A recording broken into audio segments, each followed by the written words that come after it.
Posted by you/hypnosis pancakes. My 30F husband's 32M family is coming to visit us. We moved away a few years ago for work. We were informed a few months ago that his Aunt Becca and her third husband John were also coming too. We did not invite them. We don't like John. To put it plainly, he is a narcissistic jerk. Recently, it came to light that there was a court case naming him as a perpetrator of grooming one of his students in the 1970s-1980s.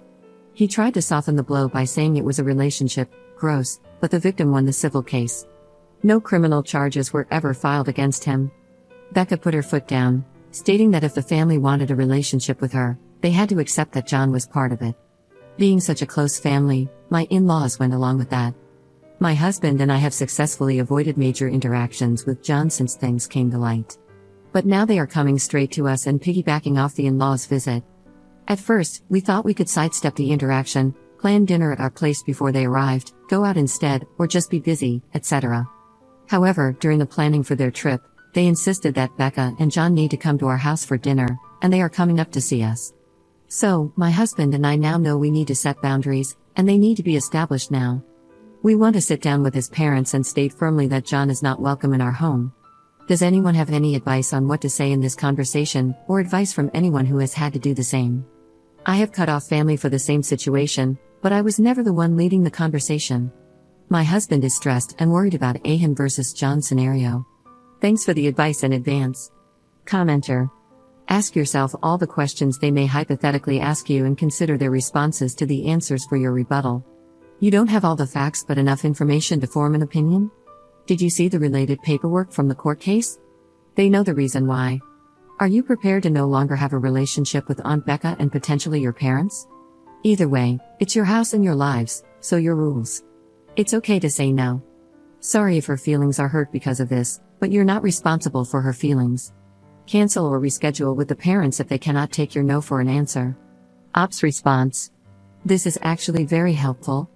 We don't have all the facts, but we read parts of the deposition that were available to us, and the court case made small news where they are from. Specific quotes from John have made us worried this isn't the first victim. I am not sure what my in-laws are aware of. I went looking for the information and had to dig a bit deeper. They may only be aware of what Becca and John have told them in one news source that was 2 paragraphs long and not in depth. Update 1.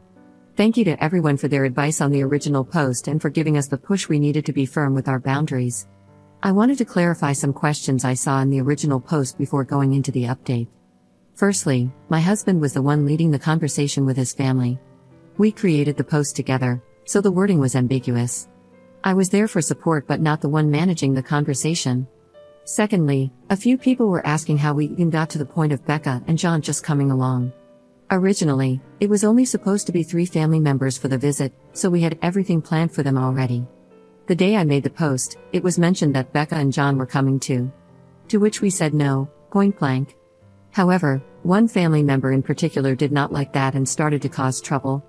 The court settlement happened within the last 5 years. The dates of the grooming occurred as late as 1990, we have since found out. Now I will get to the update. After making the post, my husband and I sat down and made a plan to approach the conversation with his family. Coincidentally, we were seeing them in person a couple of days after making the post. My husband wanted to wait until after dinner to start the conversation and initially pull his mother aside. However, his grandparent was also there and kept bringing up how excited Becca and John were to see the house and have dinner. My husband ended up snapping and ripped off the band-aid in front of everyone. He first started with the fact that he had something he wanted to say to them. Everyone jumped the horse, assuming it was a pregnancy announcement, and began to get excited until they heard my husband say, "John is not welcome in our home." The room went from excited to silent in a split second. My husband continued, "Due to John's history, I cannot allow him into my home where my wife and I will one day begin our family. I want our home to be a safe place. I understand you have chosen to continue a relationship with John because of Becca, which is your business and we respect that. While I love Aunt Becca and she is welcome into our home, John will not step foot in our house." That's when the table went from silent to erupting. As we suspected, and as many commenters suspected, my in-laws believed only what Becca and John told them. They did not look into anything further. I'm going to omit some specifics of the next part of the conversation to protect the victim's privacy. Essentially, the family said it was lies, the Me Too movement ruined his life, the victim was a liar and went after him for money, anything you can think of, they said it. We had the reports and deposition from the court documents ready and read out specific parts, including how John confessed that it happened and that there were possibly others. This is something we should not have had to do. No is a full sentence, but we had a feeling the family didn't know the real story. As soon as we did that, my mother-in-law changed her tune immediately. She sat back, took a pause, and said, "Well, obviously we weren't told the full story." We decided to take Becca's word as the truth and not look any further. My husband's parents then said they support us with this boundary. It's our house, and we make the rules. They mentioned that they didn't want Becca and John to come anyway and that it was the grandparent who forced the issue. From further conversation with my mother-in-law, she may also change her stance on whether John is welcome in their home and in what capacity. My grandparent-in-law was furious. They didn't believe anything in the court documents, said they didn't want to know, and believed Becca's word over anything else. They even went so far as to say that John wouldn't be interested in kids, so our future children would be safe. This was a particularly bad point in the conversation.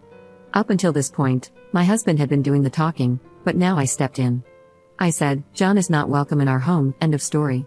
You invited Becca and John without asking. Your relationship with John is your business, but we will not have one." Fortunately, at this point, both my mother-in-law and father-in-law were on our side, telling the grandparent that it was none of their business. We also found out that other extended family members had placed the same boundary concerning John. The grandparent, realizing they couldn't control the narrative or our actions, and feeling their vision of a perfect family was shattered, it was already broken, decided that being terrible towards my husband was the best course of action. They told my husband that their deceased grandparent, whom my husband was closest to, would be disgusted with our actions. They then stormed out of the house, as much as one can with a walker. They have decided to continue the silent treatment, which is good because my husband believes no contact is the best thing right now.